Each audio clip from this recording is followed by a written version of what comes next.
हिमाचल प्रदेश में कांग्रेस की सरकार जब से बनी है, गरीब लोगों के ऊपर लगातार टैक्स पे टैक्स लगते जा रहे हैं। और अगर मैं गलत नहीं हूं तो मैं तो ये कह सकता हूं कि सुख की सरकार नहीं, ये सरकार अब शुल्क की सरकार बन गई। कहां भारतीय जनता पार्टी की सरकार के दौरान हमने हिमकेयर योजना शुरू की, 5 लाख तक गरीब आदमी का इलाज मुफ्त में करने का उसमें प्रावधान किया। और आज हिमाचल प्रदेश में सुख की सरकार यानी कि शुल्क की सरकार ने यह स्थिति पैदा कर दी कि आप हॉस्पिटल में पर्ची बनाएंगे तो पर्ची का भी 10 रुपए लगेगा, और 133 टेस्ट जो होते थे वो जो फ्री होते थे उस पर भी अब फ्री नहीं होंगे, उस पर भी पैसा लिया जाएगा।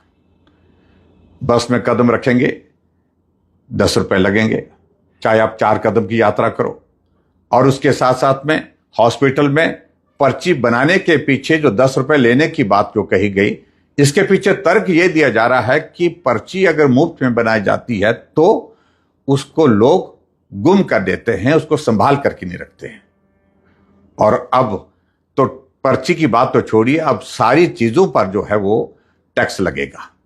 बहुत ही दुर्भाग्यपूर्ण है।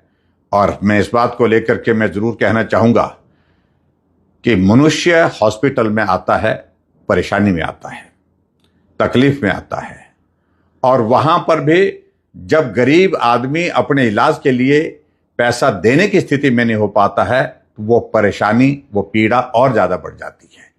क्या वर्तमान शुल्क की सरकार सिर्फ एक ही काम के लिए बनी है कि आदमी को तकलीफ दिया जाए, आदमी को और परेशान किया जाए? मैं समझता हूं बहुत दुर्भाग्यपूर्ण है। मुख्यमंत्री को पुनः विचार करना चाहिए इन सारे फैसलों को लेकर के। जहां भारतीय जनता पार्टी की सरकार के समय में सारे टेस्ट जितने भी थे ये फ्री थे, और उसके साथ हिमकेयर की योजना थी, सहारा योजना ऐसे लोगों के लिए थी जो बिस्तर पर पड़े हैं, जिनको मदद की जरूरत थी। सारी चीजों को लेकर के अगर मैं कहूं कि वर्तमान कांग्रेस की सरकार ने जिस प्रकार से कर्ज का बोझ प्रदेश के हर लोगों के ऊपर बढ़ता जा रहा है वो तो बढ़ ही रहा है, लेकिन इसके अतिरिक्त कर्ज के साथ साथ में कर का बोझ यानी कि टैक्स का बोझ जो है हिमाचल प्रदेश के गरीब लोगों के ऊपर इस तरह से लाद रही है, गरीब आदमी की कमर तोड़ दी।